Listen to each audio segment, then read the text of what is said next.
Hi. Buenas, Micronesia. I'm Troy Torres, and this is my friend, Romeo Carlos from Guam Blogs. Hi. Hey, hello from Guam Blog. And Romeo is co-hosting with me tonight because we're going to talk a lot of shit about a lot of people. But we're actually going to bring you the news too. I'm going to be the outlandish one because I have a lot of fun with that. So I'm trying to bring. Hold on, let me just change the stupid. Welcome to everybody. Thank you very much for joining us. We really appreciate your support. And one thing that I'm going to ask everyone to do, because it works so well, is if you could just share this on your timeline. And share this whole live cast by pressing the share button on the bottom of the screen. Share it to your timeline and share it to the pages of groups that you're in or whatever, and it really helps to get our numbers up, and we really do appreciate that. I've been seeing lots of love from different corners of the globe, and again, we're really humbled by that, and we really appreciate that. Thank you so much. So I'm just trying to get this one video to play. It's not a name that lesbian kind of thing, but it's pretty close. Mother of God, this takes forever.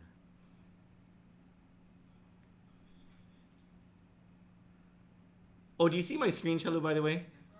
Okay. Yeah. That's a very funny way of saying it, but...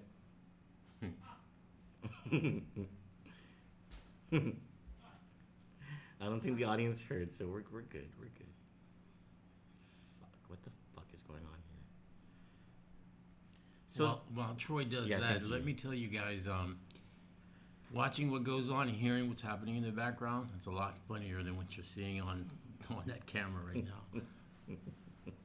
Give a shout out to Eric behind the control booth, powering things out. Nice to meet you, guy. Our producer. Our magic worker. Chella, I'm not getting this, and I really want to bring this to you because this first one is called Dr. Kelly Marsh Titano's Chamorro Spirit Animal. And I really want you guys to see this, so I'm trying not to give up on it because, and I don't know if it's like a connection issue or what the fuck is going on here. Hold on, let me just go to another stupid we have like 3 different Wi-Fi things here. Please don't make me laugh as hard as you laugh on live camera.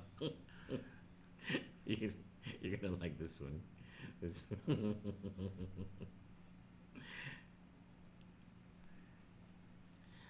When I play a YouTube link from WhatsApp, is that like a problem? I don't understand technology as well as I probably should. We'll just fucking play this shit from here. Sorry, everyone, but believe me, it's funny. We'll get right to. Oh yeah, it is a WhatsApp problem. So while he's doing that, let me just take this opportunity, if you don't mind. No, I don't mind at all. A lot of you have asked me over the last few months what role I play with Kandit News and with Troy Torres, and just so you know, I play no role. I play the same role most of you do. I'm an avid watcher and admirer of Kandit News and what they're doing. Troy and Guam Blog occupy the same space in new media. We're in the same space with different opinions and different ideas and approaches to delivering the hottest news, behind the scenes accounts of what's happening that affects your lives every day. I just want to take the time to clarify that. But as we go forward, I'm looking forward to maybe actually doing some things with Troy and Johnny Rosario and Eric and the Kandit News crew. Johnny's cool, right? I love Johnny. I can't wait. I try to encourage her to be on camera, but she's got investigative chops that this island has missed for so long. Did you see her with the leg, and the short shorts in the teaser? Oh no! Was like, I got stuck on the red toenails. On Kandit News. I got stuck on the red toenails. Oh, nice. Yeah, nice pedicure today. Okay, so all right, so we can go to my screen now. This is a no shit video of Senator Kelly Marsh preparing for FestPac 2016 with her friend. Are we ready? Oh Lord. Oh yeah.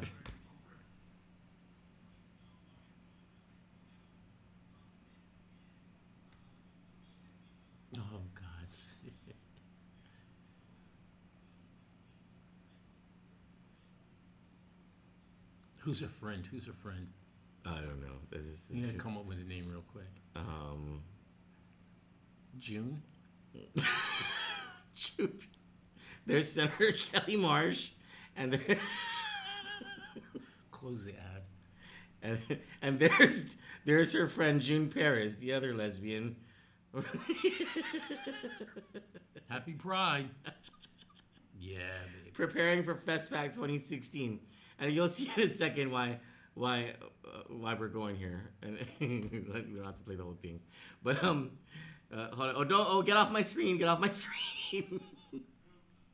And then this one's my favorite one.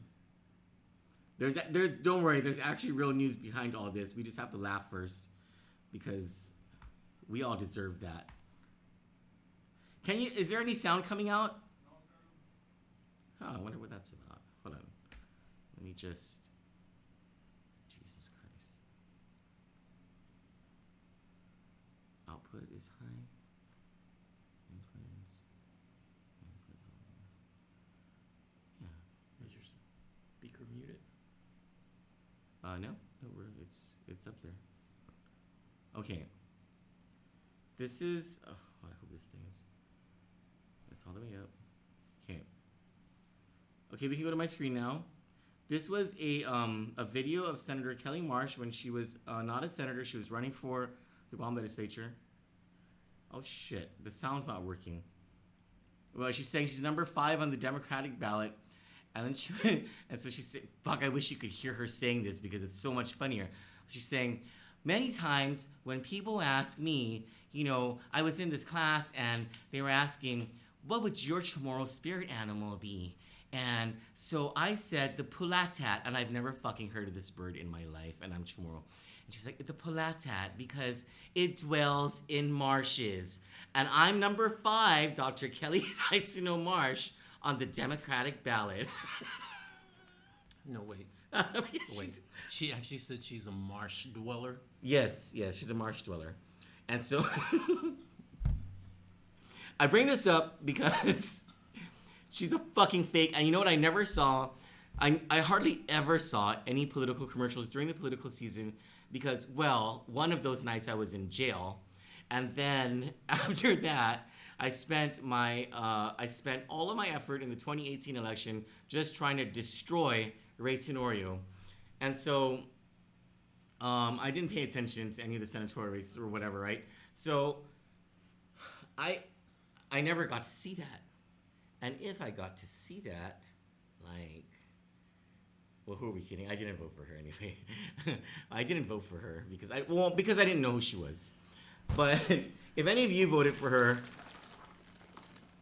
that was a bad choice. Because if you saw that commercial and you didn't see just how fucking fake that was, she's like, the Chamorro spirit animal, capital C, capital H, the chemical sign for methane gas, AMORU. I have never, what the fuck is that? All right?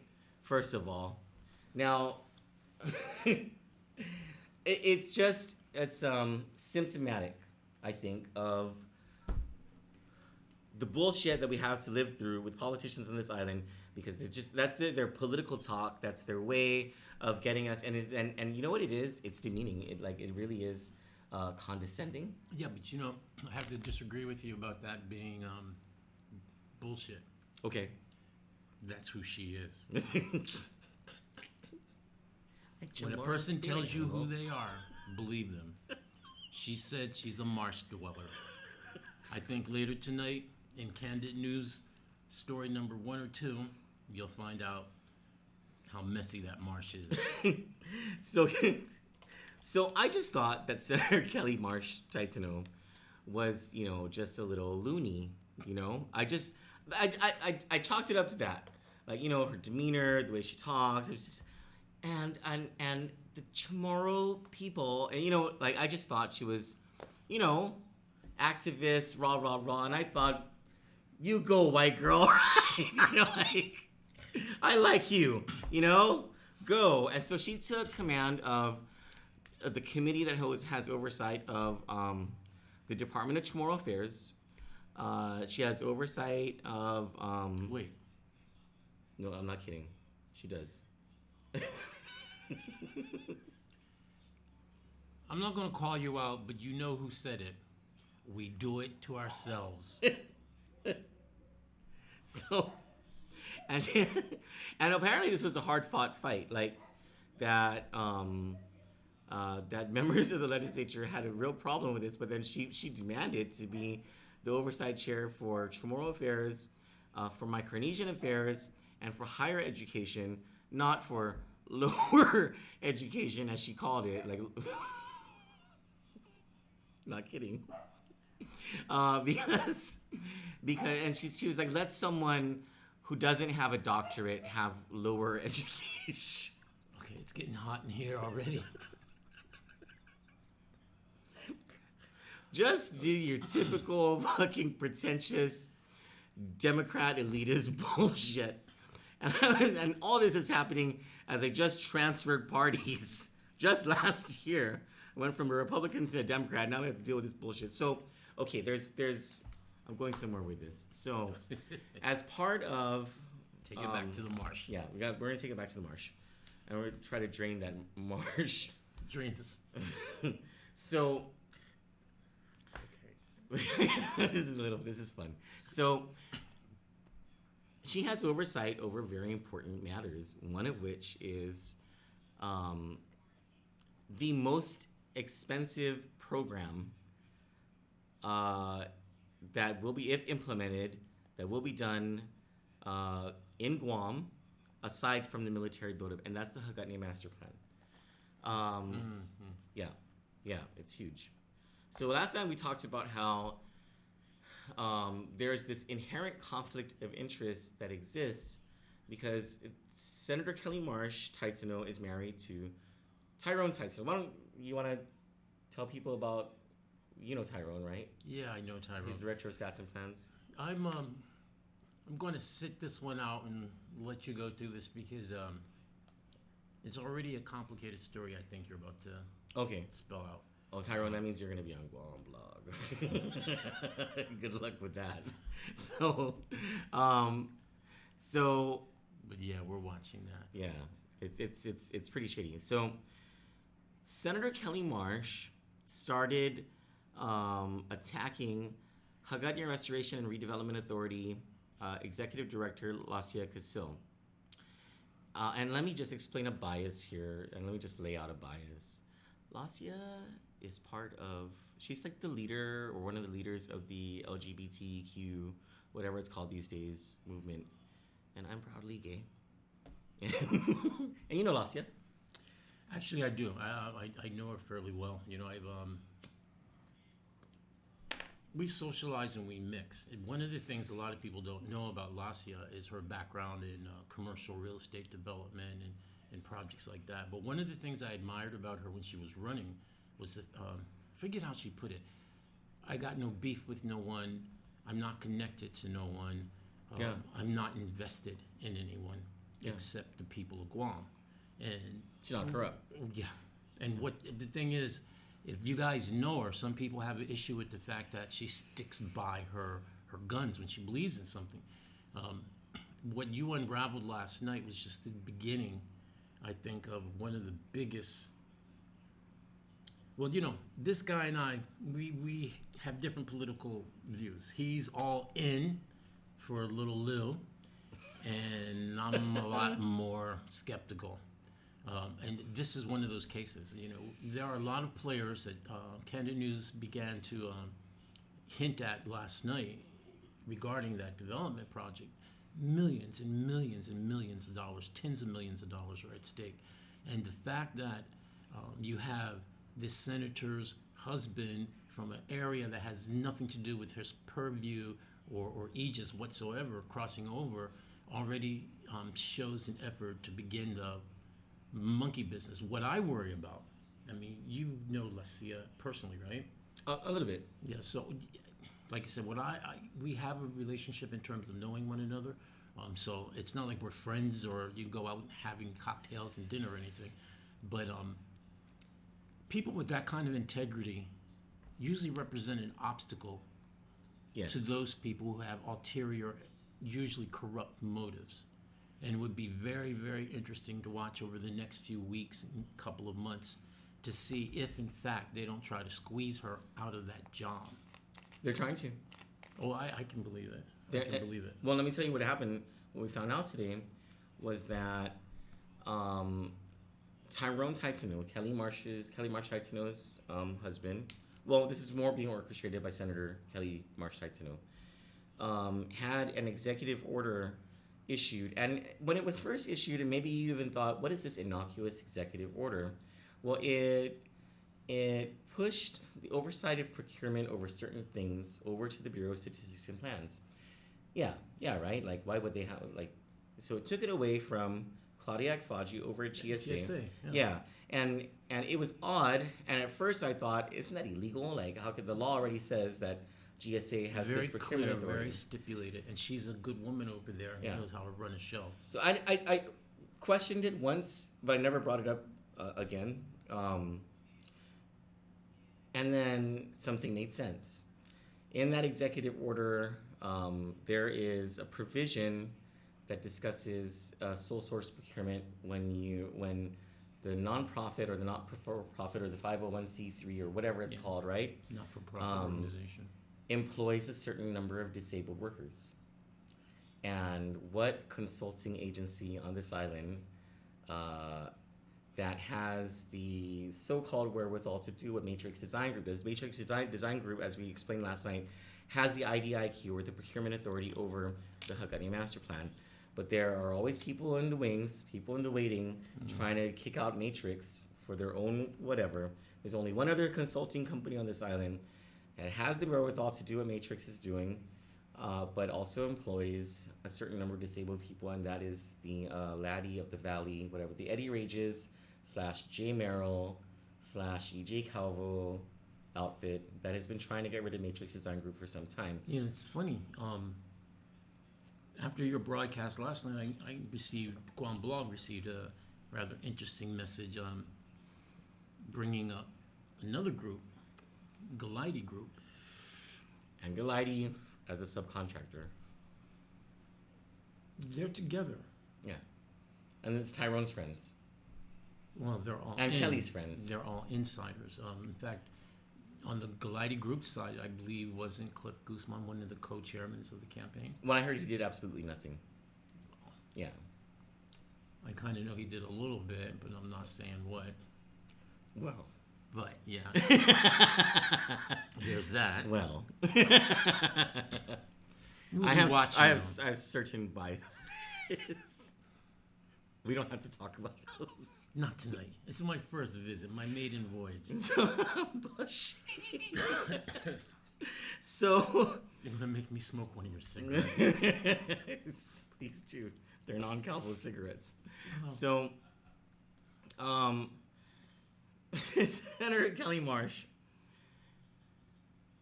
The conflict of interest. Okay, so there's lots of conflicts that exist with this Hagani Master Plan thing. But then the really big conflict of interest exists where you have now procurement authority over the Hagani Master Plan has been wrestled from Lasia Casil and brought over to Tyrone Taitano, whose wife is the oversight chair of the Hagani Master Plan. So did you ask Adelup about why they issued an EO on something like that in the first place? No, I've been busy on child abuse monsters. Too many monsters. Too many monsters. You can ask them. So, like, this is gonna be a tag team thing. The things I'm not willing to do, you can do. Yeah, just my luck. I get this shitty into this. And I'll be like, I didn't ask him to do that. Yeah, that's a good question, though. It's like how you raise a good point. Why do you take procurement authority from an agency established, trained, and practiced in procurement and give it to a political bureaucrat? Yeah. And overpaid. But it's not. Dude, that's $80-something thousand a year. No, I think $90-some thousand. I think it's 90-some thousand. Yeah. So what does Bureau Statistics and Planning? Bureau of Statistics and Plans. With benefits, that's more than $2,000 a week. Where the hell are you going to make that kind of money in the private sector? maybe. Well, I won't say. Oh yeah. So, so, Another but good worse, story. but worse is that the one component of the government aside from the public auditor, where there would be checks and balances, it's his wife's committee. So they're not, and on top of not checking that authority or not checking for accountability and responsibility over funds, she's beginning to micromanage this Haggadah master plan thing Yeah, I through noticed her that. husband. Yeah, I've seen that. Yeah, seen trying to take out Matrix Design Group, poking holes in things that didn't have any holes. And Lassie Casil in her reply to Governor Lulian Guerrero, because of the letter that Tyrone Taitsino wrote, was like, hey, everything that Tyrone is saying isn't true, and here's the proof. Here are the references to the page numbers and the sections. Damn it, she just did it to herself. You cannot point out facts or truth. This is government, damn it. You can't do that. So this Haggadah master plan thing, because we got interested in this Haggadah master plan thing, we have this tendency to research other things. It's called digging up dirt. Digging up. Oh, geez, I know where you're going with this. So Senator Kelly Marsh Taitsino has been appointed as the co-chair or whatever of FestPac 2020. This was why we brought you the FestPac 2016 video. And let's bring some humor to this real fast. Can we bring up the Danny Poggett dress that Senator Kelly Marsh is wearing? Can we bring that up on the screen, Chelu? You're looking for it? We gotta show you this dress. It is 2016? No, this is more current, I think. It is, I believe, it is emblematic of the Chamorro culture that Senator Kelly Marsh Taitsino Candid speaks of News, all you the have time. it here live first. Mess Pack 2020, the Kelly Marsh Mess Affair. It's definitely not going in the Met Gala.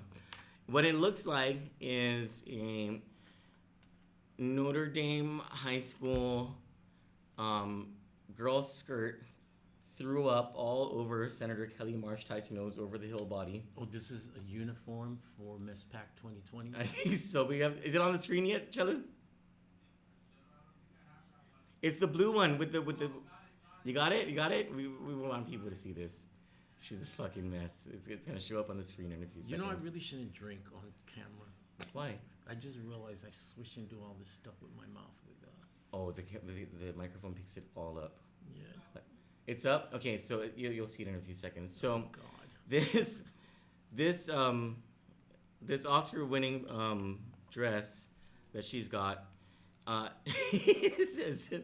sure she was thinking about her Chamorro spirit animal at the time. It looked like.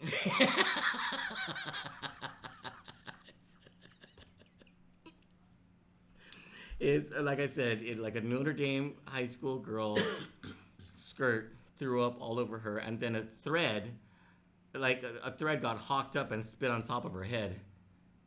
Yeah, I don't know about that thing growing out of her head, but It's not a brain. you know, for an old chick, she's got a pretty good figure. Let me get my glasses. Yeah, not bad. Should have come below the knee. This but, is you know, this but- is such fake shit, man. I swear to God, all of this talk about the culture and all We're that shit. talking about Mess Pack, and she's the chair of.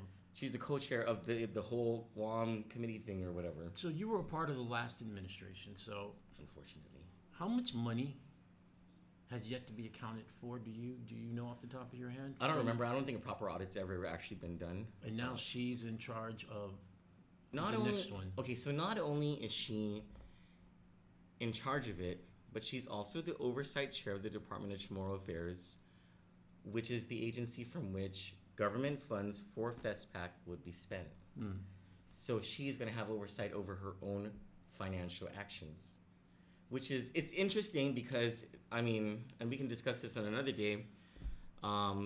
There was another political leader who was raked over the coals for having a very similar situation where they had they were part of the legislative branch, but they had some strings attached to the executive branch in a very similar kind of way. So Senator Kelly Marsh Tyson is going to go traveling on executive branch money. She is going to spend executive branch money, and then in her role as a senator, have oversight over the spending of that money. Now, we just recently heard that she has been pushing vociferously for the cap of 100 FESPAC delegates to be lifted so that they can take even more. So this is going to be a slush fund, a political slush fund to just pay people off and to make lots of people happy.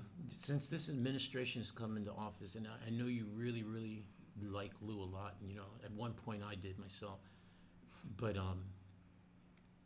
this whole administration has been one slush fund opportunity after another. I'm just thinking that there are people who are in trusted positions who don't have the governor's best interest at heart. It happens all the time. Yeah, I know. Well, that's why a lot of people like myself had issues with her candidacy in the first place, not because of her, but because of the people she surrounded herself with. And it seems like those fears have come to fruition. This is a story that bears watching, especially with the connection to Tyrone Taitano and a few other insiders. MESPAC 2020 looks like it's going to be a whole lot messier than MESPAC 2016. Yeah. Like I said before we went on air, Leon Guerrero's administration is going to make Eddie Calvo look good. I didn't say that. But it's true. People are already having nostalgia for Governor Calvo. Not me. It's not 6 months yet. I have nostalgia for... Oh, shoot, the stuffed animal's too far away. I have nostalgia for Christine Calvo's beer bottles. Want me to grab her? Yeah. Christine Calvo. Bad girl. Bad girl. I just found out that I didn't know this, that the person who's been doing all of the animus, the prayers for me at the church is motherfucking Christine Calvo. It's not at the church. It's at all the churches in every village around Guam. She's doing a pilgrimage. I guess you could call it that. But she's praying for you. Bitch is doing a pilgrimage with her veil to try to soften the impact of the alcohol breath as she takes the body of Christ at church, like throughout this. She's praying for you. Fuck her. So, all right, moving on to a way more sad subject, and it is on the death of Asher Dean Lebowski. So, let me get out this email that I have from Asher Dean's father, David Lebowski. Have you ever met him? No, I haven't, but I've been following your story on that case. You saw the interview, right? It's very hard to watch. It's heartbreaker. So, on October 30th last year, Asher Dean's dad took him to the GMH emergency room after 2 days of being ignored, essentially by Dr. Shinshin Miyagi at the SDA clinic, and then by Ethan Snyder, a physician assistant at the SDA clinic. On October 30th, they get admitted to the emergency room. Asher Dean is sent to the pediatrics ward. Sometime before he's sent to the pediatrics ward, a physician noted that he was sepsis and didn't take him to the ICU where he should have been. And in the 12 hours that followed the 12 hours preceding his death, not a single doctor came to see him. Even though at least one doctor knew that he was sepsis. It's a very, very sad situation. And on October 31, the following morning at around 7, Asher Dean died of septic shock. So I'm trying to bring up this email real quick.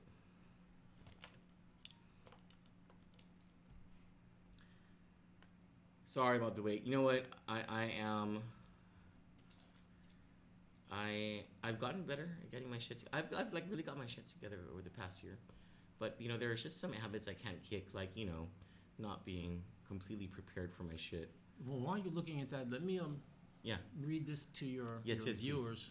Explain what sepsis is, because it's such a basic sign of life-threatening illness that it's just inexplicable how they handled this case in the way that they did. Sepsis is a potentially life-threatening condition that's caused by the body's response to an infection. The body normally releases chemicals into the bloodstream to fight an infection.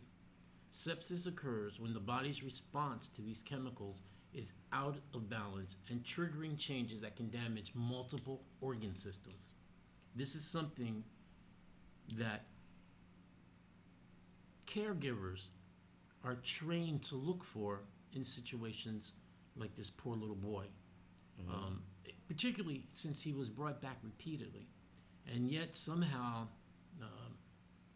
it's your story, I'm going to let you deliver it, but how this was overlooked, and even worse, how it was excused by a board of other so-called medical professionals is just mind-boggling. It's inexplicable. It shows how the stack is really piled up against our favor, no matter how you want to cut it.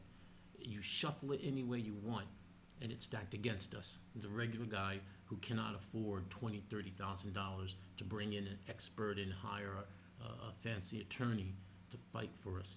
This poor kid lost his life. And what a lot of people don't get when they consider murder convictions and whether it's intentional or not intentional, when you kill someone, a child like that, you're not only killing him, you're killing every child he would have ever had and every child they would have had. That's why there is a commandment against killing, because you kill generations with the loss of one life, and this one didn't even have a chance to get started. And he had a 6-year-old brother. He has a 6-year-old brother who misses him. According to Mr. Lebowski, his brother just can't believe that he's gone. So, as anyone would expect, Mr. Lebowski ended up suing SDA Clinic. He has a claim against the government of Guam through the Government Claims Act. And his suit against SDA, it also includes whatever insurance company. They don't name the insurance companies in these suits, but whatever insurance company is found to have the insurance policy or hold the insurance policy over SDA Clinic or whatever. The Guam Board of Medical Examiners, through which Mr. Lebowski filed a complaint on malpractice against Dr. Shinshin Miyagi and Ethan Snyder. I think Ethan Snyder, that's through the Allied Board of Health. That's the Allied Board of Health. The Board of Medical Examiners, only after this expose or a series of stories about the lawsuit came out, decided to hold a meeting after Mr. Lebowski has been clamoring for months for them to hold Dr. Miyagi accountable for his malpractice and SDA Clinic for not giving a shit about his son. They finally met. And Dr. Nate Berg, I'll tell you about him in a second. Dr. Nate Berg said, you know what? I looked at this and I can't find anything wrong. I didn't do anything wrong. What do you guys think? And they all, just one by one, oh yeah, we can't find anything wrong. Case closed. Closed the case. Told the media about it. Didn't even tell Mr. Lebowski about it. Do you have a list of all the board members? No, I'm not on Yeah, it. we need to get that. We need to see who these people are and identify them. And as far as Nate Berg is concerned, it has to be unethical for him to even participate in this review, since he makes so much money off of these doctors that come to the island and the clinic. Oh, Nate Berg is among... He's got financial interests involved, everywhere. He's among the most corrupt physicians on this island. Well, I've heard a lot about him. I think it's time we might start looking. Oh. Hey, I try to be a good Jewish boy.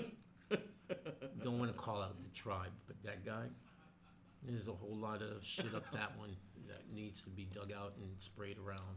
I think I might have some documents in my old email account. Yeah. Like you said, there's stuff. A lot of stuff. Gotta go digging, His but one contracts at monster at a GMH. time. Yeah, that's true. One monster. Let's split up monsters. Okay. Give me that. You take the big scary ones, and I'll take the... Oh, I get all the church people? Hey. Okay, well, we're going to get to that church thing. Leave church people We're going alone. to actually clarify something. We're going to do a solid for Archbishop Michael Burns.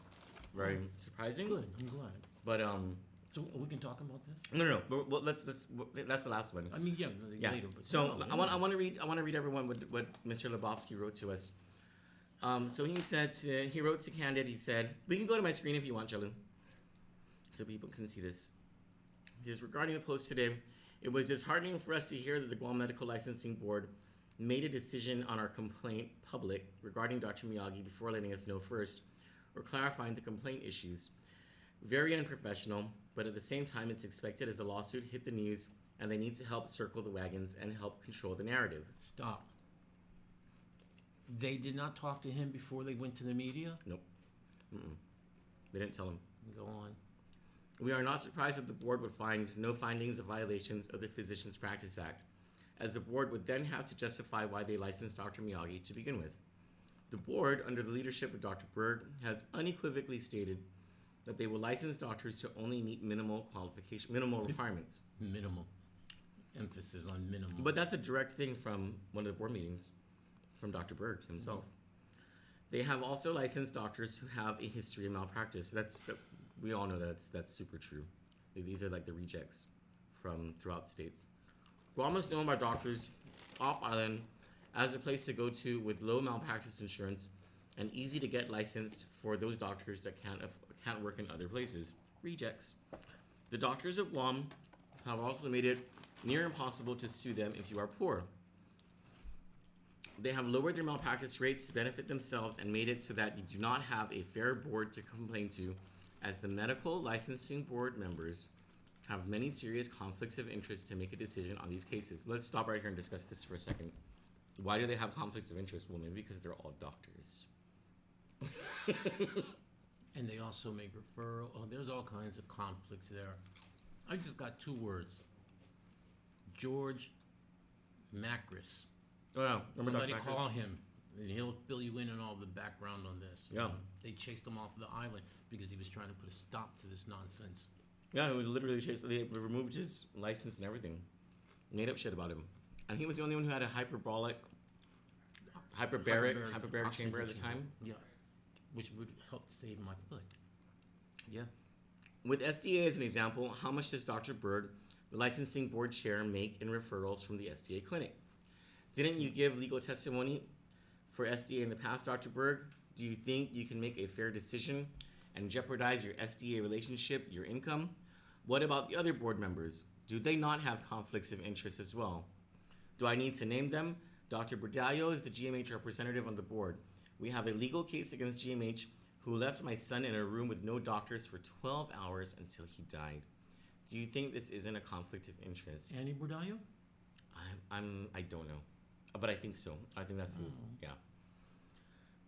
This is so sad. The board must think a 20-minute documented wellness exam of a dying child where the doctor had also left the room, who was sick and was there for a full physical, is okay.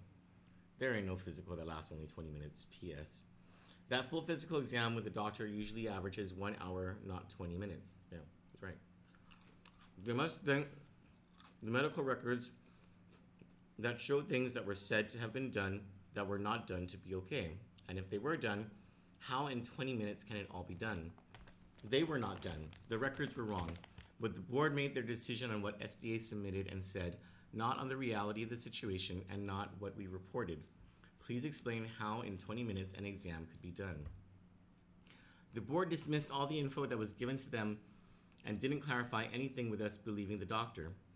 And clinic, by the way, medical board, how did my son end up unable to breathe totally? Tripod breathing the day after he saw Miyagi, and Miyagi heard nothing. Oh yeah, no stethoscope. No stethoscope to show, this is my commentary now, no stethoscope to hear any sort of congestion in his lungs, because by the time Dr. Miyagi saw him, the boy probably already had pneumonia. There was my son's fever, throwing up, and raspy voice addressed. As you said, there was nothing wrong. Why did I have to raise my voice at Miyagi to examine my son? How did Asher end up dead 2 days after seeing your board-licensed doctor? Our lawsuit challenging the arbitration law puts these board members at a major financial disadvantage if we succeed.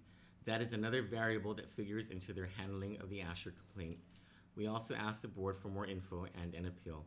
And for the real story, please visit Mr. Lebowski's page, www.guamopinion.com, and you'll see Asher's pictures of Dr. Miyagi, Mr. Ethan Snyder, and a few other people, and stories behind everything. And this man is grieving for his son and desperate for justice for him.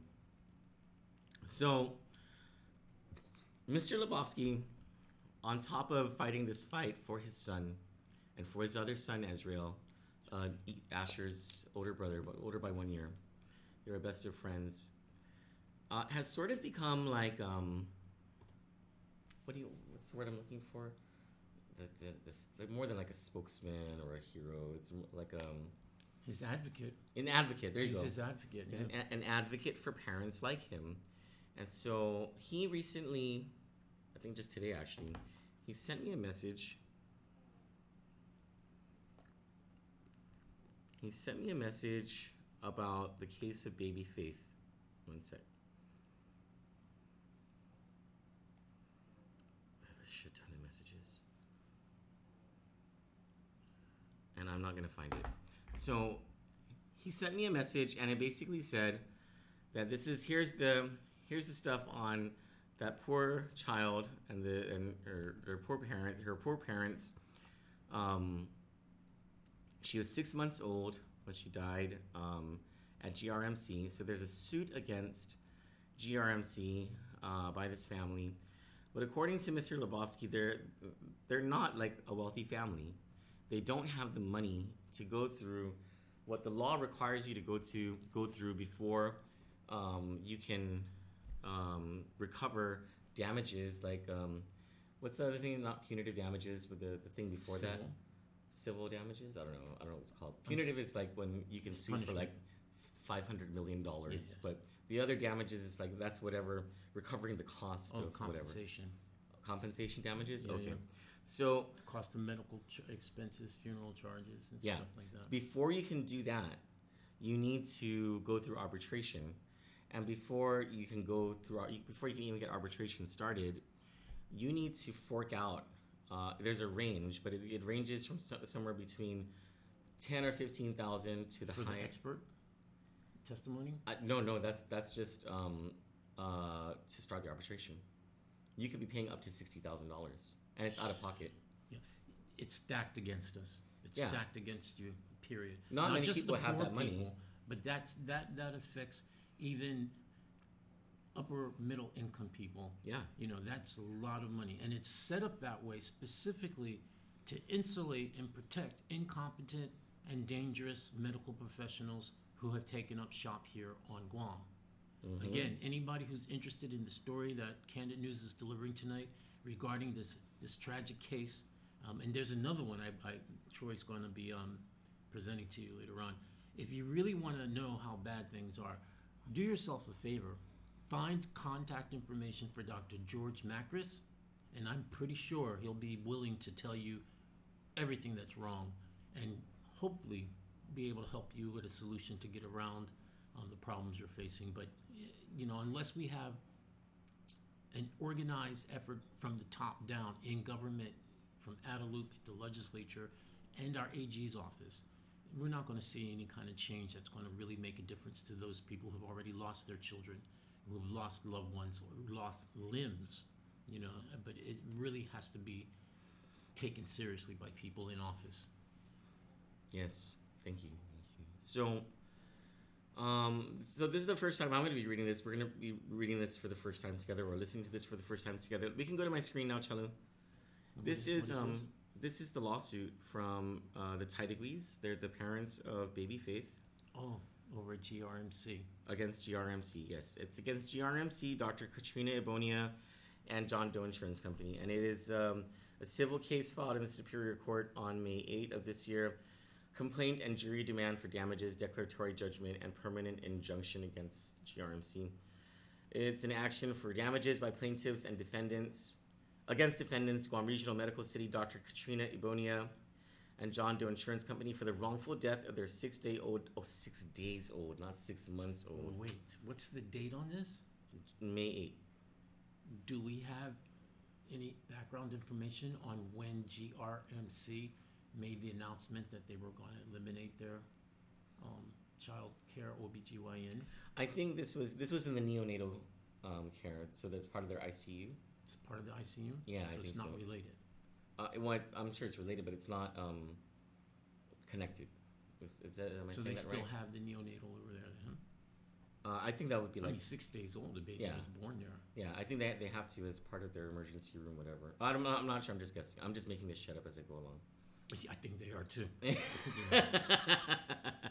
Okay, well, seriously though, so the second paragraph is probably more important. I mean, of course, the suit for the wrongful death is important, but here's the second paragraph. It says there, this is also an action for declaratory judgment and preliminary and permanent injunctive relief while challenging the constitutionality of a Guam law found in the Health Code 10 GCA subsection 10100.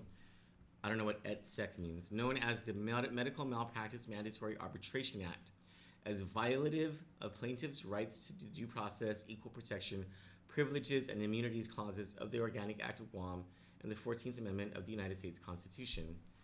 So then we get to the facts of the case. One sec. ITSEC means and following. Oh, and following? Mm-hmm. Okay. So here are the facts. On September 16 last year, Twyla, the mother, gave birth to baby Faith, who was one of twin girls at GRMC. That was when they had the maternity ward or whatever.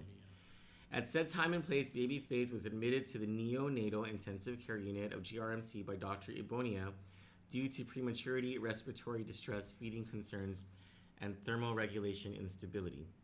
At that time and place, a physician-patient relationship and associated duty of care was established between baby Faith and Dr. Bonia and GRMC. So at all relevant times, Dr. Bonia was responsible. On or about September 17, a peripheral intravenous line, or IV, was inserted in baby Faith's right hand at approximately 11:15 a.m. On or about the next day at around 8 p.m., the IV on baby Faith's right hand was found to be leaking with flushing. I don't know what that is. The IV was removed and the site was found to be foul-smelling, with yellowish serosanguinous fluid leaking from the site. Thereafter, the wound was cleaned and bacitracin was applied upon doctor's orders, so they were trying to control an infection. On or about the next day, September 19, at approximately 1:35 p.m., a physician was notified and came to baby Faith's bedside to assess her wound. At this time, the site appeared to slightly tunnel, had scant to small amounts of yellow-orange discharge. Surrounding tissue was warm to the touch with firm induration from wrist to forearm. The physician ordered Tylenol for baby Faith's discomfort as needed. Pus-filled. On or about September 20th, following day, baby Faith's heart rate was noted to be at 135 beats per minute. At approximately 7 p.m., the nurse noted that baby Faith's right arm was swollen, reddened, and excoriated with minimum yellow clear pus. The dressing was removed and bacitracin was applied, then exposed to air to dry. Throughout that night and into the morning, the nurses noted that baby Faith was moaning on and off. The nurse tried her best to soothe and pacify baby Faith with sweet ease, a natural sucrose solution, when giving her Tylenol was not yet due. On the day of September 21, baby Faith's heart rate had spiked up to 174 beats per minute.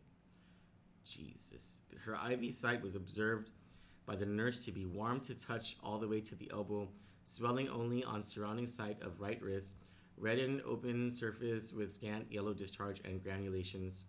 Baby Faith was also observed to be moaning and crying, and her vital signs throughout the nurse's shift was steadily... I'm not going to get that. Where are you at? Tachycardia? Oh, tachycardiac. That's what that is? Oh, tachycardiac at 160 to 180, an indication of excessively rapid heartbeat. On September 21, the same day, on or about 9:18 p.m., Dr. Bonia was notified that baby Faith was still moaning and crying after Tylenol was administered over an hour prior. Dr. Bonia ordered to increase Tylenol from 10 milligrams to 15 milligrams every 6 hours as needed. Tylenol? Yeah, that almost sounds like when someone tells me Tylenol, I tell them to go take a fucking hike and bring me the Excedrin. On September 21, 2018, on or about 9:48 p.m., 30 minutes later, Dr. Bonia was again notified that baby Faith was still moaning and crying. So this was about 30 minutes after the first call. Dr. Bonia ordered that Tylenol be given at midnight instead of 2 a.m., which was 2 hours earlier than scheduled. Oh, I guess she didn't even care to come in. On September 21, less than 1 hour later, Dr. Bonia was notified of baby Faith's low temperature of 97.1 to 97.4. Dr. Bonia ordered the nurse to continue to monitor baby Faith. On September 22, so a few hours later, around 4:20 a.m., Dr. Bonia was notified over the phone that Baby Faith's abdomen remained firm even after placing her on prone position by a bedside nurse on her previous care. At this time, Dr. Ebonia ordered labs. Really? On September 22, 2018, at about 7 a.m., Baby Faith went into cardiac arrest. All resuscitation efforts failed, and Baby Faith was pronounced dead on or about 9:49 a.m. that day. It was determined a few days later that Baby Faith's blood culture results were positive for MRSA. She was sepsis. No shit.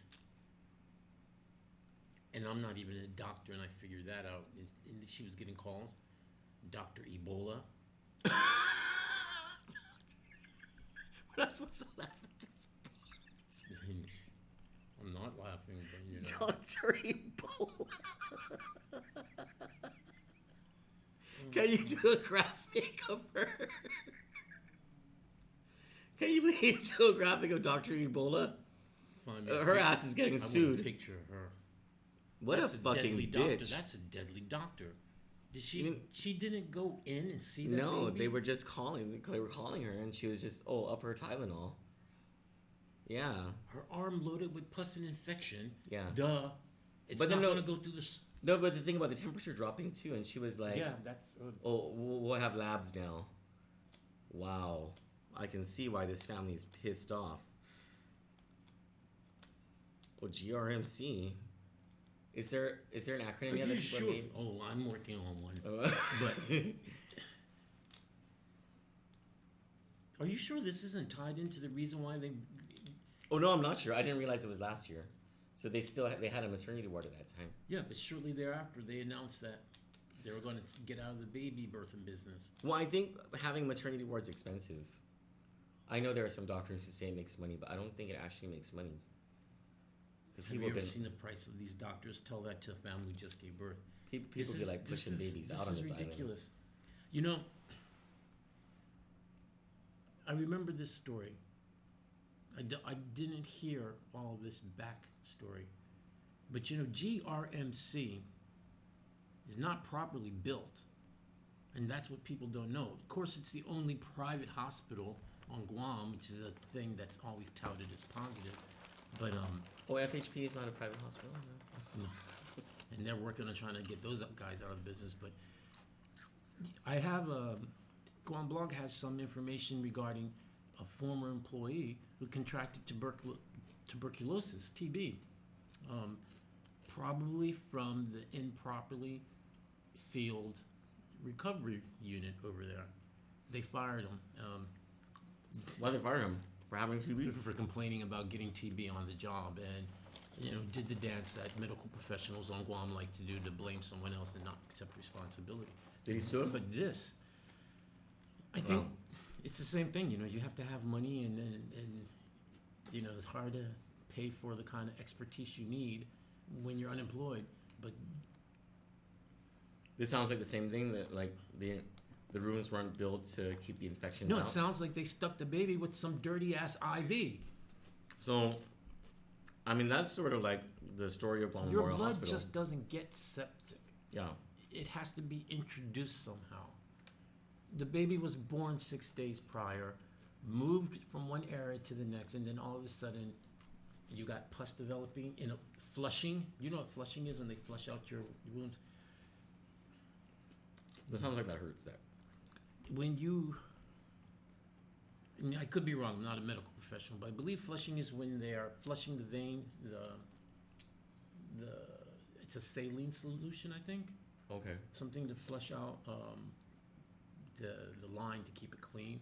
But oh yeah, okay. I had an IV once. Okay, I know what you're talking about. Yeah. So what the hell is the flushing doing in the baby's arm? Oh. And the pus infection. I'm just missing, you know. Did the doctor go in to see the baby at any of this, during any of this? No, the nurse was just calling the doctor. Thank God for nurses. I say that over and over and over again. Thank God for nurses. It's the same thing with Mr. Lebowski and Asher Dean. 12 hours, it was only nurses and the janitor who was coming into the room. Not a doctor. Doctors didn't come in until the poor boy coded. It's like, thanks a lot, doctors. Good job with your timing. This makes me angry. Yeah. So what's the status of this case now? It was just filed. So of course it'll go through a lengthy process. I think the declaratory judgment though, because I think what's happening is they're skipping over the whole arbitration thing by filing the declaratory judgment together with the suit for damages. Because this family doesn't have $60,000 to fork out to start the arbitration. And if you have any beef with a doctor who's killed one of your relatives, and you don't have $60,000, you're shit out of luck, and that doctor is going to continue to fuck over other people and to kill other people. It's bullshit. And this is a law. Our senators can change this. This is an OBGYN? A maternity doctor? It was, no, this person was in the neonatal. It was after baby Faith was transferred into the neonatal intensive care unit. Okay. Say her name, or is it her? Is it female? Dr. Ebola? Dr. Ebola. Katrina Ebonia. I mean, unless that's a weirdly named male. Yeah. Say Dr. Ebola's name slowly so the public hears who to watch out for if you make the mistake of going to GRMC. What a bitch. Say it again. Her name? Dr. Katrina Ebonia, also known by Guam Blog soon as Dr. Katrina Ebola. Dr. Ebola. Dr. Katrina the Ebola. Yeah. Ebonia. But it's spelled Ibonia. That's India, banana, Oreo, Nancy, India, apple. As you can tell, I wasn't in the military. She's a neonatologist, a specialist in the care of newborns, especially to those born premature or with complications. So she was a specialist in this case. Yeah. Okay, so this baby was born premature and here's and her with picture. complications. And we have her picture. Oh shoot! Wait. Here, Cholo, can you go? Well, don't go to my screen yet, cause I don't want people to see my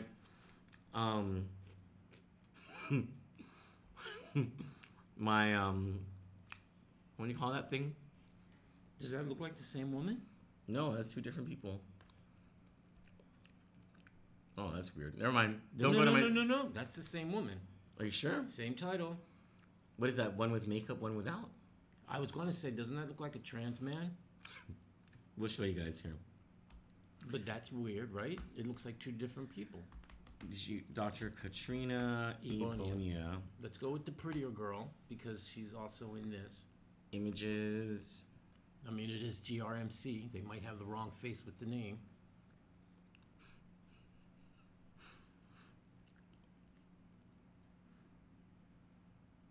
Is it popping up there?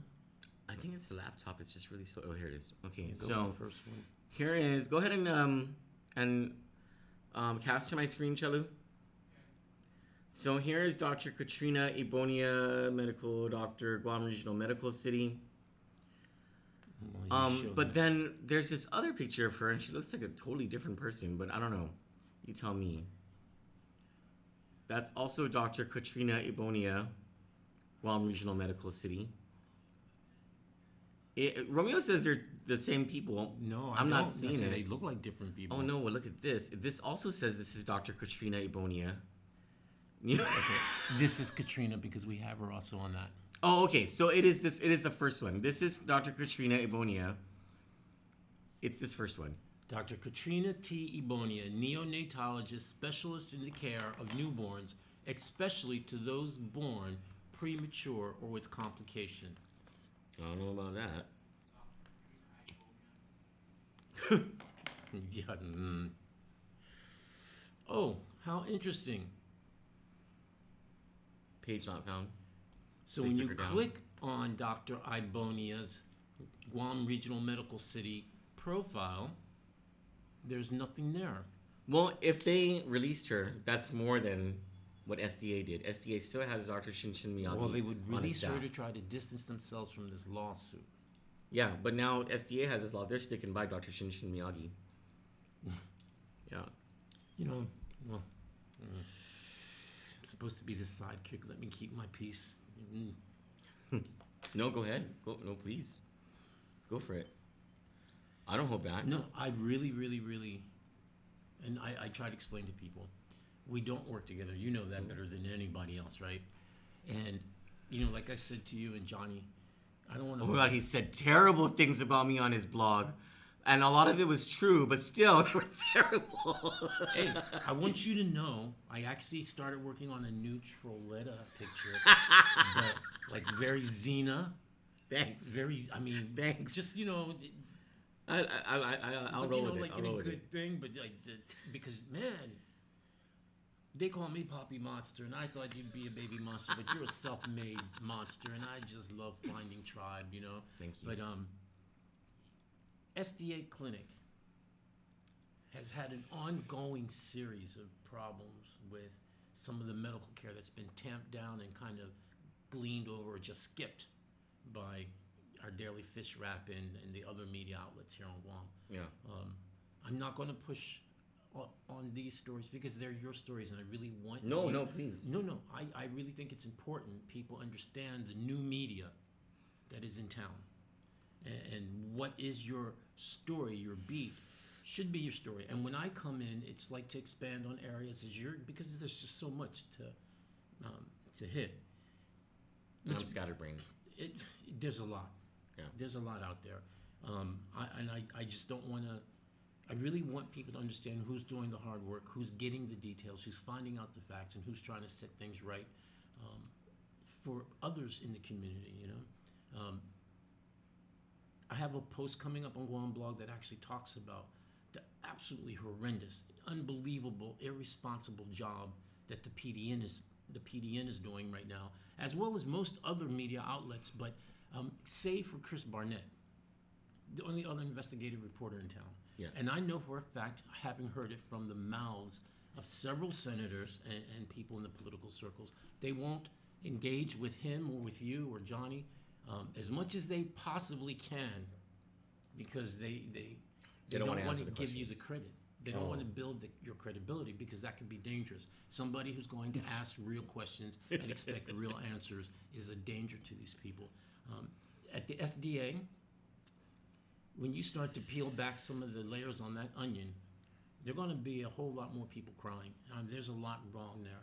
But if it takes a child's death before people start to really wake up and pay attention to what they're doing, then it's a high cost. Yeah. And this one, just reading that case, Yeah. I mean, And that's not even, that was the Dr. first 4 Ebola pages. looks pretty cute, kind of youngish, and I but, wouldn't. if I were straight, I would, I guess, but not with a name like that. But the fact is, something was horribly wrong, and doctors can shout about how overworked they are, but if it's really that much of a problem for them, then they need to find a new career. There's a family who lost a child, 6 days old. Yeah. A twin. 6 days old. And she was a twin. And that baby was crying, in pain. Moaning. It said In that she was pain. moaning. That's pain. Yeah. She was in septic shock. How did medical professionals not see that? I don't. Okay. Well, anyway. if you don't go in, you don't see it. That's then there's that. So okay, we'll end with. Watching your show raises my blood pressure every night. And I'm too old for that shit. It helps my blood pressure. It's cathartic. So our last segment tonight is going back to the Mount Carmel story, and on a specific angle. So This I'm gonna need to smoke. a couple nights ago, Eric and I, we basically ambushed the Archbishop of Agana. And this was why we did it. The Archdiocese has remained very mum on this issue and has only spoken about this issue when they were forced to, because, well, we showed up with cameras. This is about the 12-year-old girl who has been raped by a 31-year-old, maybe 32 years old now, James Bascon. He was an employee of the school. He's since been released. There was all this back and forth information going on. So the sources saying this, a new source coming out, and it turns out that the sources were right. Because when Tony Diaz, now I'm going to start differentiating between, I'm no longer going to call it the Archdiocese, okay?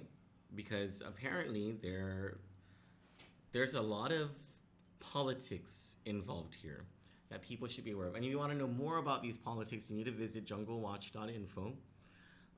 It's aside from Guam blog, it's my other favorite blog to visit because it is so intriguing. There is so much trash that happens within the Catholic Church, and I'm not like the most Catholic person in the world, but that shit is just so interesting. It's like, it's like watching a train wreck, you know. And Tim Rohr and his people, they report on this stuff, and I'm like, wow, I can't believe this stuff is happening. So, um, Tony Diaz, the director of communications for the Archbishop, told us that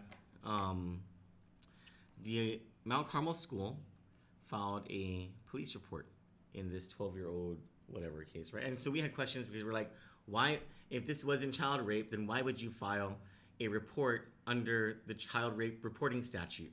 That just doesn't make any sense at all. So then the Guam Police Department finally comes back to us and they tell us. But wait. They didn't file under the child rape reporting statute. They filed a custodial interference report, which is something generally associated with parents going through a divorce. That's what they filed.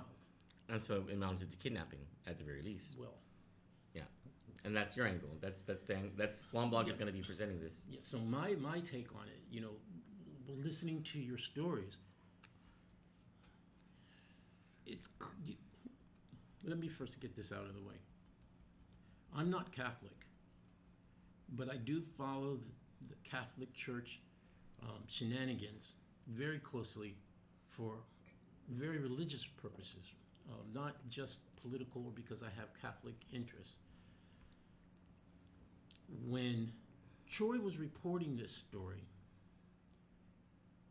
everyone that he talked to insisted on denying and sticking to the line that there was no sexual relationship or case involved here, affirming indirectly to this custodial interference until they had no choice but to put it out on the table, plain and simple, custodial interference. According to Guam Code Annotated 9 GCA Chapter 22, Section 40, 30, 40, and 50, the Guam legislature not long ago went back and revamped and clarified what constitutes kidnapping. So at the least, what took place was the kidnapping of a child. And what Kandit News in their rapid fire reporting did was move so fast that they went by something that stuck out to Guam Blog. A vice principal, Warren Camacho, at the time, and I've since been able to confirm this through other people that what you were saying was accurate, allowed this child to be released into the custody of this non-custodial individual. At the minimum, the vice principal is personally accountable as an accomplice in a kidnapping. But at no point did the parents file any kidnapping complaint or charges. At no point did the school administrators or the school's owner, attorney Mike Phillips. What they did was file a false report that has since disappeared from government files under the purview of one Linda Rodriguez. From the beginning, the very first show you did, my take was that this fell squarely on the shoulders of the administration and Mike Phillips. And somehow they compromised the archdiocese and individuals in the archdiocese as accomplices to their cover-up. Your own personal experience with the Catholic Church and the system in place may have drawn your focus to the archdiocese overall.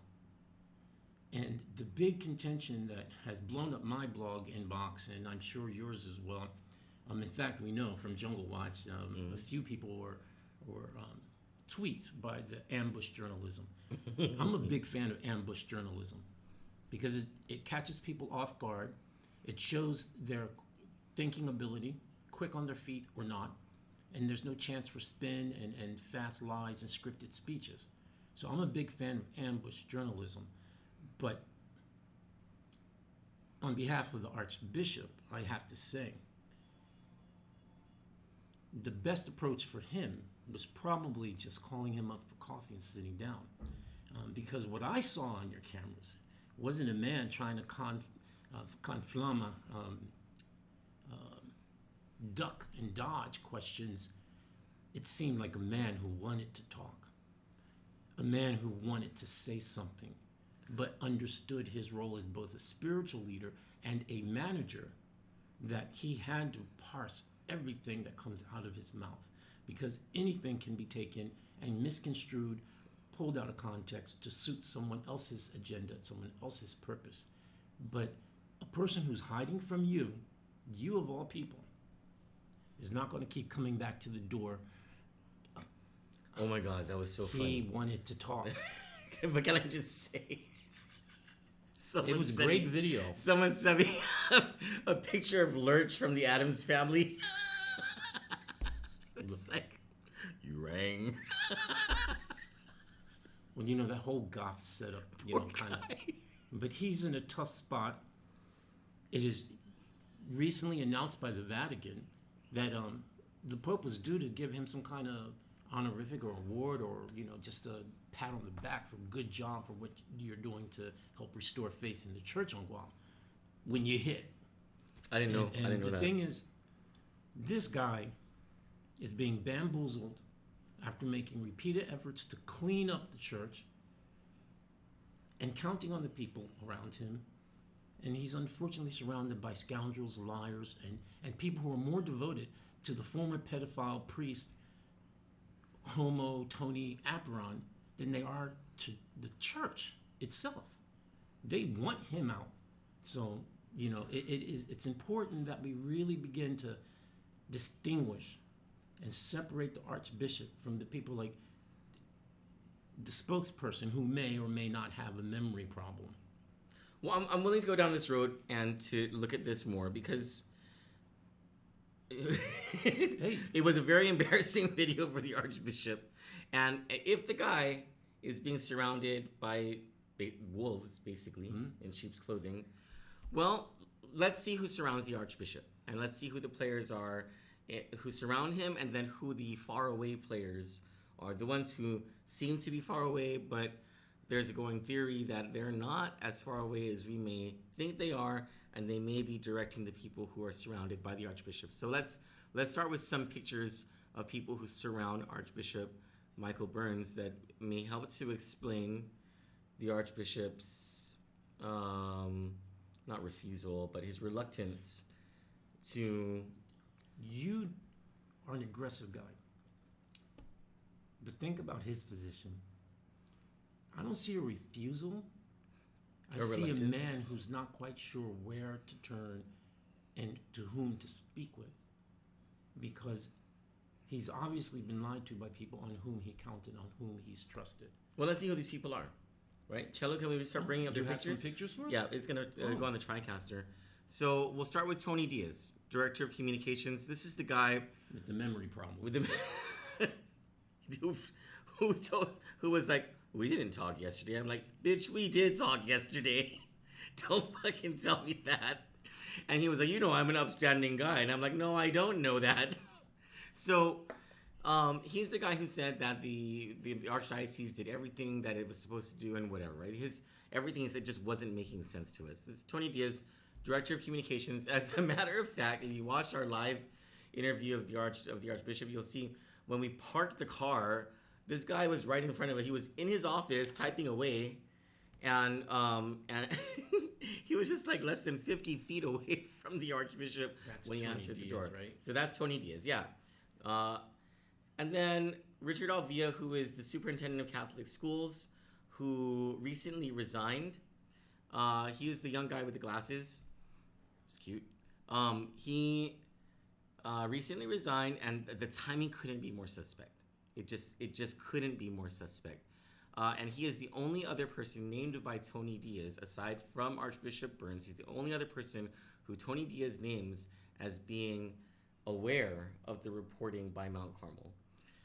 Now let's look at a few of the actors who are a little more quiet, but may have You know? So there's, can we get Father Mike Chrysostomo's picture up? Father Mike Chrysostomo is the former chancellor of, wait, which one is, that's Joe Rivera. There's Archbishop Burns. Is it Mike Chrysostomo? What church is he in? Is that Mighty? Yes. Yeah, Our Lady of something something. Didn't he do like some... No, that's Richard Alvia. Well, there might be a lag on, that's Mike Chrysostomo. Yeah, the one with the OMG pedo-looking emoji at the bottom. Yeah, didn't he do like some Kid? drag thing over there? Oh, I don't know. Is that a Guam blog expose? Oh, no. Oh. They did like a thing with LGBT... A priest? Yeah, like a big event or something. Oh, I don't know. Yeah, I it had a few of the faithful Catholics who follow Guam blog were upset about that.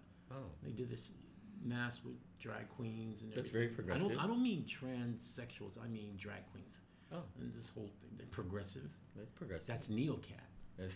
So Father Mike Chrysostomo, we're going to have a story about Father Mike Chrysostomo actually very soon. Yeah, a couple interesting things going around about him, huh? And I think we're going to have someone, an eyewitness account, who is going to be able to confirm some of those things. So Father Mike Chrysostomo is the former chancellor of the church.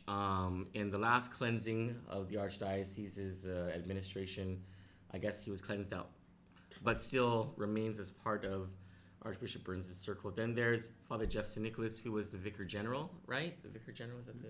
Yeah, number 2. The number 2 guy. I always thought he was kind of aloof, but some sources are saying... So this is, okay, this picture of the guy with the glasses, that's Father David Chrysostomo. Oh, that's Kittigwa. Dr. David Kittigwa. The tall one, the young one, Monsignor, I think is... and I don't know where he's at. I think, wasn't he banished or something? Hidden somewhere. So he was one of Archbishop Anthony Apparon's main guys, along with Monsignor or Father or whatever, Adrian Cristobal, who was also in hiding. And Adrian Cristobal is thought to be the person pulling strings among Archbishop Burns' trusted, or maybe used to be trusted circle. Yeah. And there's a theory behind this. The theory is that they are using this Mount Carmel thing to get rid of Archbishop Burns. That even though they know that they're the ones responsible for this whole thing happening, for the cover-up happening, they know that the media is going to bark right up Archbishop Burns' tree because he is the Archbishop of Agana. Yes. And these people who were supposed to be protecting the Archbishop weren't doing their jobs because... for whatever reason, and it would be a signal to Rome to get rid of Archbishop Burns, and that would free up a space for a neo-catechumenal way bishop to be sent from Rome to Guam so that they can be back. So, at this point, I guess they don't give a shit about Anthony Apparon. They're like, he's gone, he's toast. They need a new bishop, and they can't get their way with Michael Burns, except that they have, because they've infiltrated his kitchen cabinet with people who only have the Neo's interests in mind. Can I read Yes. a message? Yes. So Guam blog earlier today received something pretty interesting. Your story really tapped into a vein that runs deep and dark in this archdiocese. And because of your, guerrilla style of media, some people aren't quite prepared and were, their sensitivities might have been harmed a bit.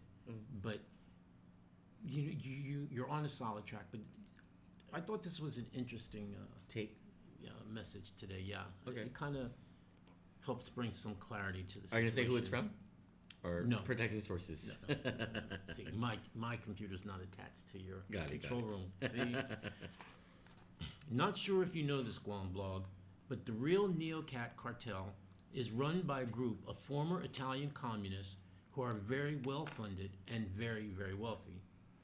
Having lost their battle at the Vatican, due in large part not to the outrage in Guam, but because of the public spotlight on the filthy McCarrick affair, that was a huge There's the Cardinal McCarrick thing. Yes, Cardinal McCarrick, huge sex abuse scandal. But when you compare that archdiocese to the size of Guam, Guam actually exceeds it per capita for the number of molestations and rapes and just the abuse here is just. Guam is the center of the Vatican's attention on this issue, following the McCarrick case right now. So you really do have their attention. But getting back to this, the neocats are now pursuing the only option left to them, and that is the public destruction and humiliation of Archbishop Burns. Despite Burns's naivete, he is not an accomplice to this bullshit. Taking him out, going after him and framing him in such a way as to making him look culpable plays right into the hands of the Neo-Cat cartel. You should also take some time to examine the legal arrangement that exists between the Mount Carmel School and the Archdiocese of Agana. It is not an archdiocesan school. Mike Phillips, the attorney who owns the school, made sure of that at the establishment of the school when he took over. Understand that these same individuals that are behind discrediting Burns in any way they can are the same people who are out to destroy others in our flock. And I can think of Tim Rohr from Jungle Watch, watching what that man has gone through, how they try to destroy his family, his life, everything. They even had a hit job fake news story run by Crystal Paco. She looks like a horse. I knew you were going to say that. But on KUM, and her reward for it was a cushy $65,000 a year job in this administration as a press secretary, where she pretty much just carries around a clipboard. She makes $65,000 a year? Plus benefits. And her boyfriend makes another $65,000 a year on Josh's payroll. But they went after him and quite a few other people who have kept their heads low, because this is Guam. People like to keep a low profile. But these people who really want Burns out are that same cabal behind the attack on Tim Rohr and his family. That makes sense.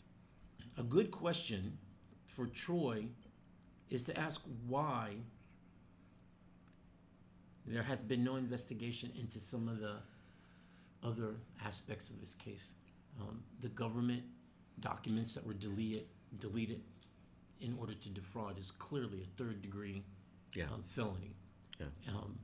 The kidnap or child stealing in 922 section 40, child stealing by a person who is not a custodial parent and not related to or adopted parent of that child, given over by a school administrator. Never given over by a school administrator, which makes him an individual accomplice, has never even been. I mean, the media is ignoring the story. They're ignoring what's on the table. The AG's office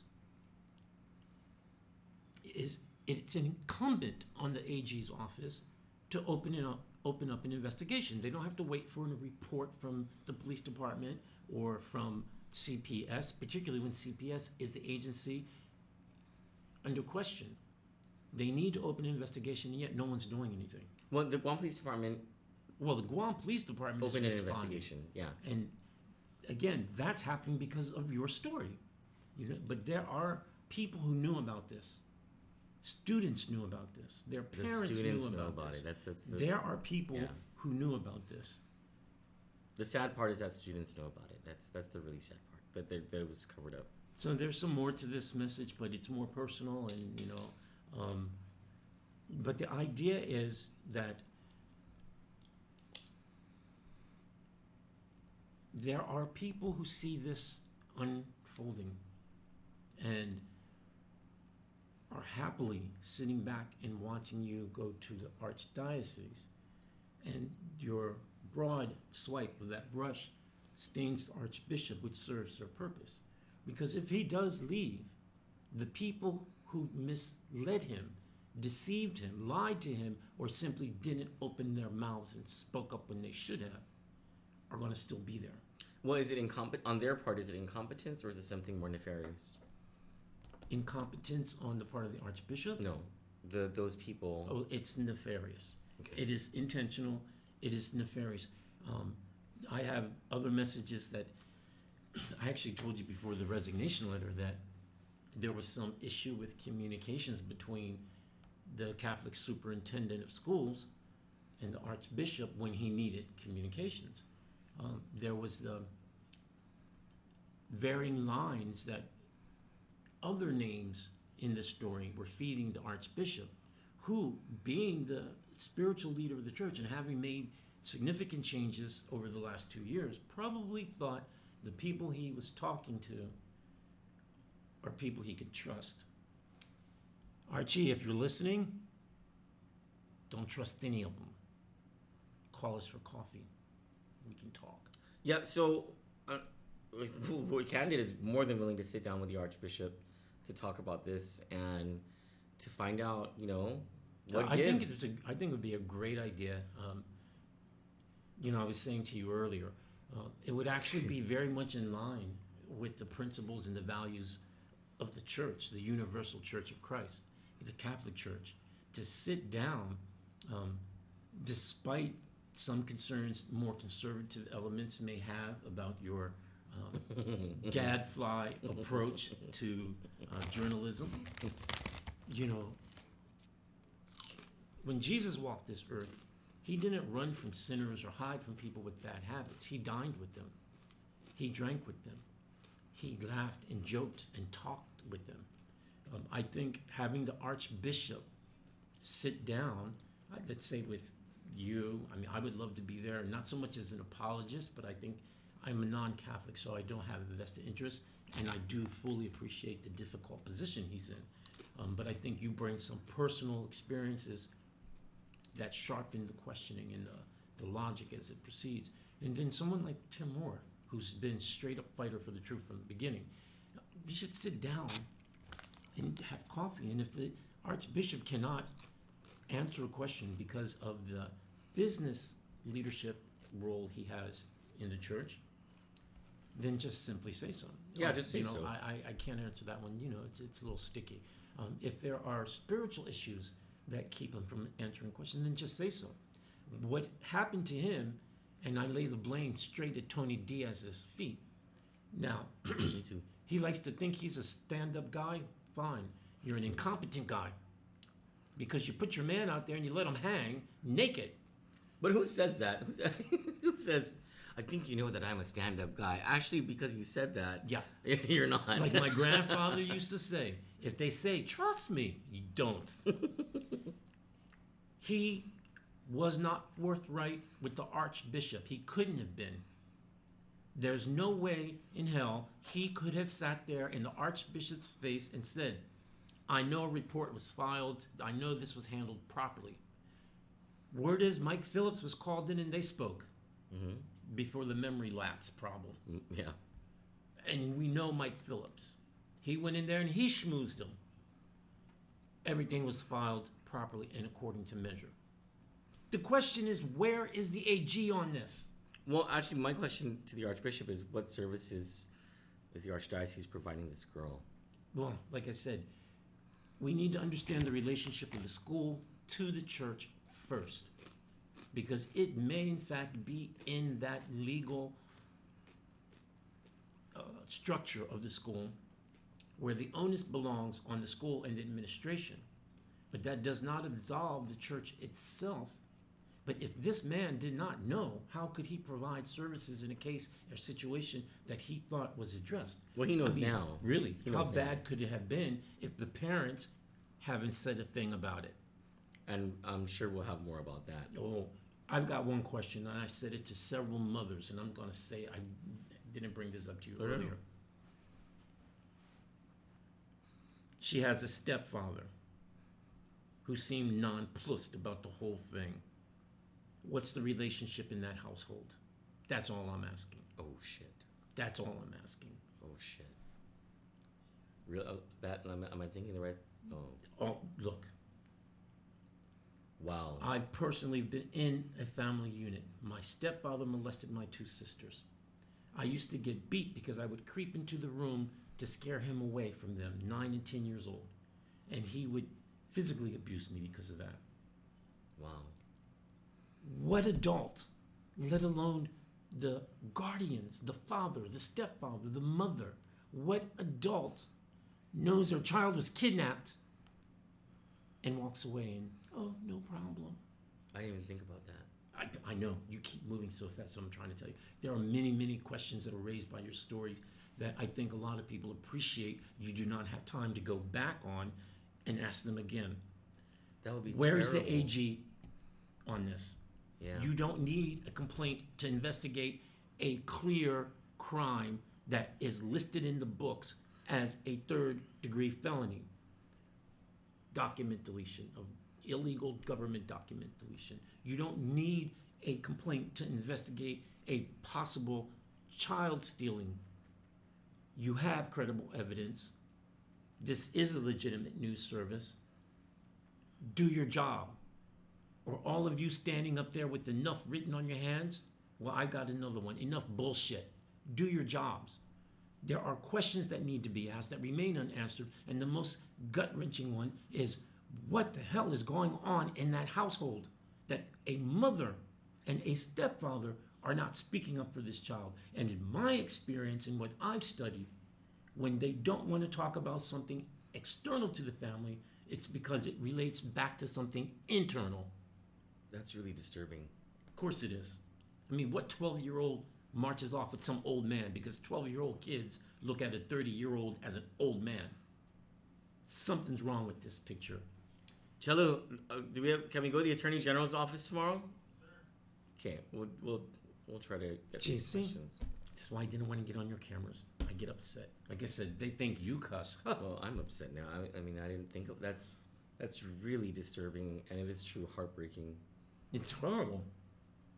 Because nobody's sticking up for this girl. Yeah. Except strangers. Yeah. Yeah.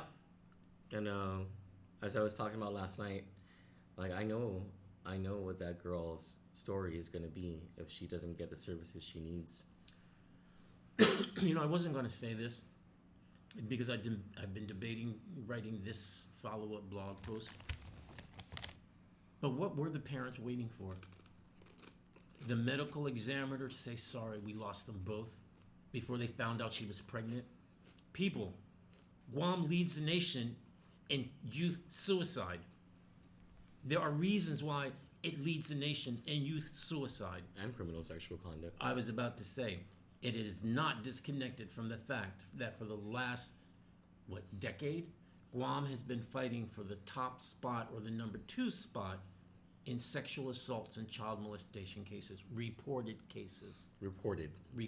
Yeah. And thanks to your news story, I know people coming out of the woodwork sending me stuff. Yeah, I can imagine what your inbox looks like. I haven't been able to cover everything. Yeah. It's epidemic. Yeah, and Johnny's inbox is blowing up too. I know, she was telling me. It's just madness, you know. Well, let's end this on a lighter note, and let's put up from my screen a picture of our Shmoral spirit animal for the day.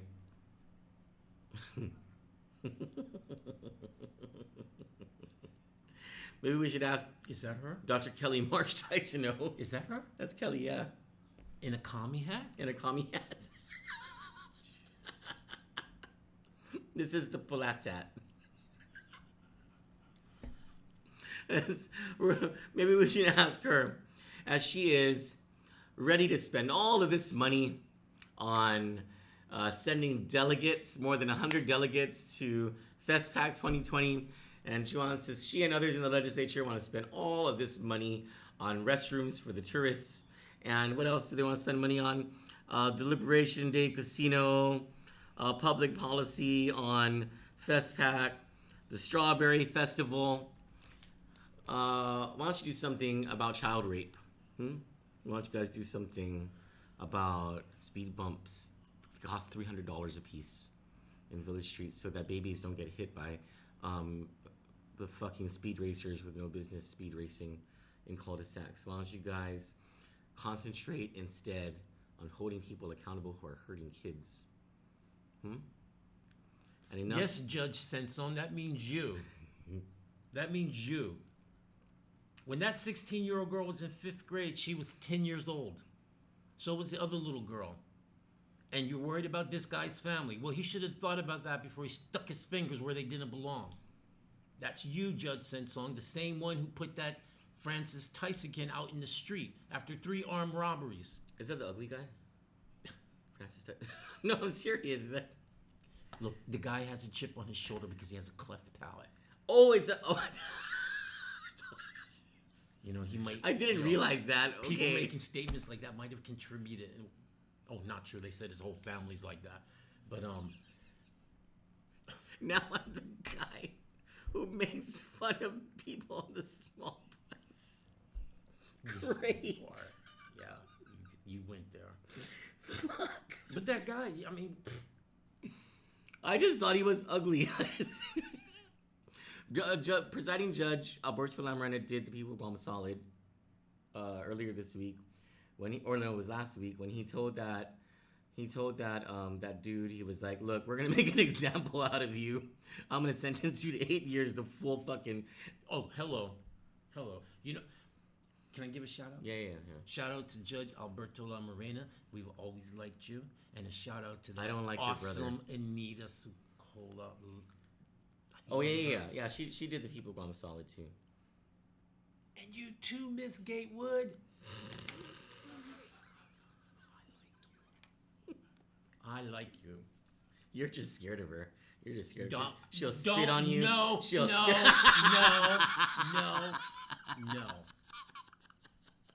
I like you, Judge Gatewood, and that's from the heart.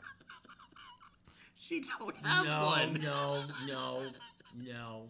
Wait till I leave. No. Don't like your brother. Or whatever sister, that imp or what, her sister imp. Yeah, you know, tiny dancer man, whatever. So, but yeah, I like you. So did you guys know that the death penalty actually exists on Guam? So, okay, the only way it can happen is if you rob a bank and someone dies as a result of the robbery of the bank. Like if you kill a person while robbing a bank, you can be sentenced to the death penalty on Guam. Like, so long as Judge Francis Sidinko Gatewood is on that bench, I ain't going into any bank. I mean, something will happen, and they'll be like, death to that motherfucker. I wouldn't hate you for it. I'd understand. You know, I'm not understanding. Seriously, though? That's the only way? That's the only way on Guam. Yeah, you should stay out of banks just in case she strolls up. Just as when she's off that bench. Oh, I don't think she's the only one. That E-Fit bench. I wish I had a song prepared because it would have been a perfect opportunity, but I don't. It's going to take too long to pull it up. So from our studios here in Hagåtña, this has been a really fun night with lots of very interesting topics, and thank you, Romeo. No, thank you for joining us having tonight. me. Thank you so much. We really appreciate it. Good night, everyone. Guess what? We're going to be friends now, people. We're writing our enemies list together. Yeah. Christmas is coming. Christmas. Merry Christmas.